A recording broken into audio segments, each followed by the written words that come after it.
Wie duurt nog een volle simmerduim en simmerwarmte. De komende dagen wordt het even wat oors. Maar het nasimmerwaar stiert ik alweer op het programma voor het weekend.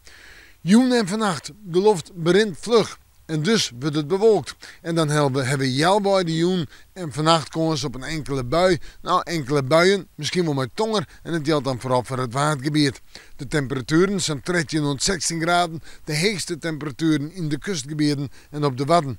En dan de wind, ja, die komt wat meer uit het zuiden en het zuidwesten. En die zult zelfs krachtig worden. Krijgt 4 van 6 geldt voor het kustgebied. Morgen dag. Een dag met een aantal buien, soms ik tonger, daartussen trog ik wel zinnen en flinke droge perioden. En de temperaturen zijn 20 tot 22 graden, de hoogste temperaturen in het oosten en het zuidoosten.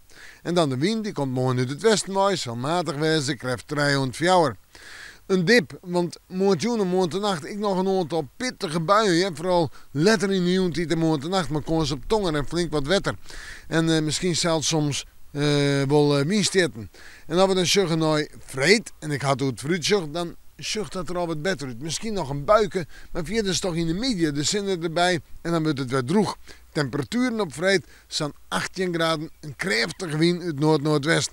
Sneeuw en sneeuw, nou is het waar. Op sneeuw nog zijn 20 graden, op sneeuw zijn 20 of 21 graden, maar op sneeuw een protte zinnen. We moeten morgen maar weer even in het waarsjen.